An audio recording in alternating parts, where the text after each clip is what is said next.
So, I'm an Immortal 3 player, and I started this channel around a month ago. Since then, I've spoken to and coached a few of you guys in my Discord, and the same problems keep coming up each time.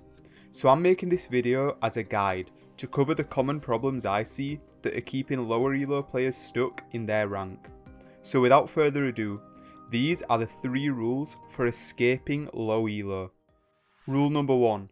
Mechanics are everything. The number one thing separating high elo and low elo Valorant players is mechanics. You could be brain dead, constantly take bad fights, and never play with your team, but if you had Immortal level mechanics, you would win almost every game in low elo. If you're able to eliminate enemies faster than they eliminate you, then you're going to win more games. It's as simple as that. The 4 mechanics you should be paying the most attention to are your aim, crosshair placement, peeking, and gun control. The best place to practice these mechanics isn't inside of competitive games, it's inside of other game modes, such as the range, deathmatch, and aim trainers. Let's start off with aim, and I want to preface this with saying I'm not an expert aim trainer, but if you're newer to FPS games, then you likely don't have very good mouse control. I believe this is where aim trainers have the most effectiveness. Playing 30 minutes of aim labs each day isolates the skill of controlling your mouse, and when I was new to Valorant, I played a decent amount each day. During my early days in Valorant, I only played grid shot, but I would not recommend that. I would recommend playing the Voltaic Valorant benchmarks on the novice mode, and I'll put a link to those in the description. Some people use aim trainers as a warm-up, but personally, I prefer playing aim labs at the end of my comp sessions and sticking to a warm-up that's in-game, either with the range or deathmatch or a combination of both. Speaking of deathmatch, I believe this to be the best place to practice all of your mechanics. When playing deathmatch, I'd recommend you to use your main gun, so either the Vandal or the Phantom, and put all of your focus on having perfect crosshair placement and perfect peaks. Deathmatch uses the same map pool as your comp games, which means you get to learn all of the common angles and spots on these maps. If you play deathmatch with 100% focus on your crosshair placement and peaks, that's going to translate into the real game, and you're going to find yourself being able to frag out much more easily.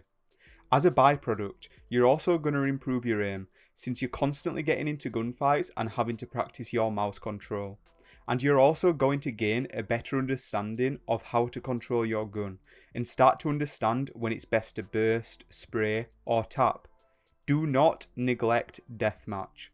I would say a good ratio of deathmatches to competitive games is 1:1. So if you played 6 competitive games in a day, you should also have played 6 deathmatches that day.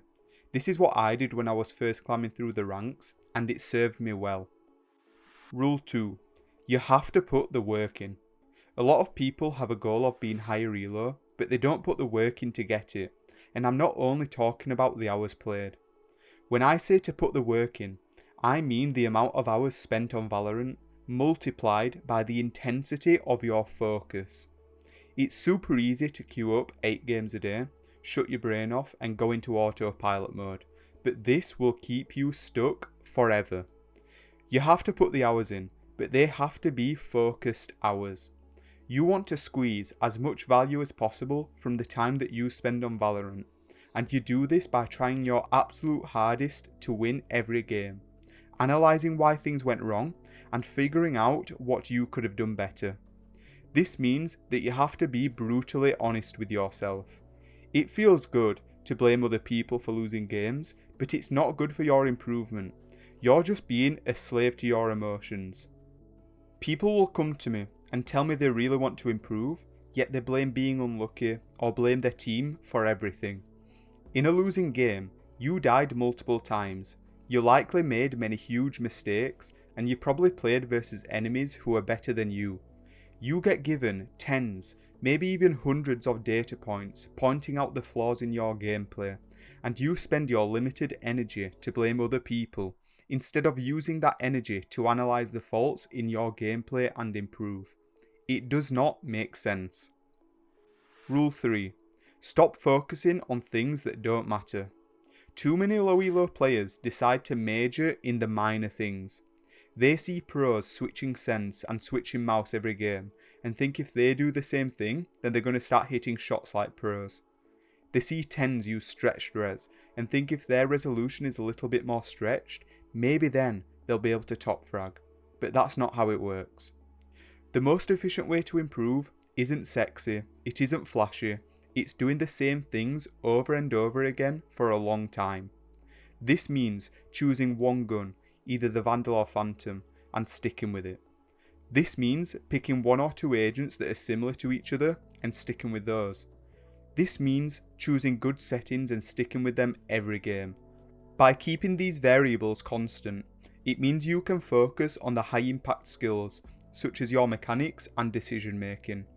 All of your focus needs to be on the fundamentals of Valorant. Think about professional boxers.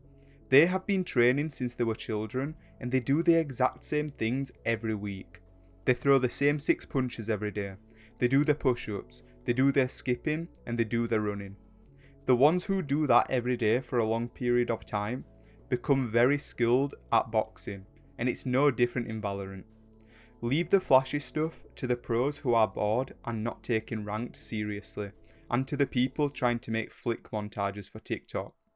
If you're serious about improving, practice the fundamentals every day for weeks at a time, and you will be shocked at how fast you improve once you stop being ADHD brained and start focusing on what really matters. If you like the video, you can subscribe, and if you'd like one-on-one coaching, you can click the link in the description.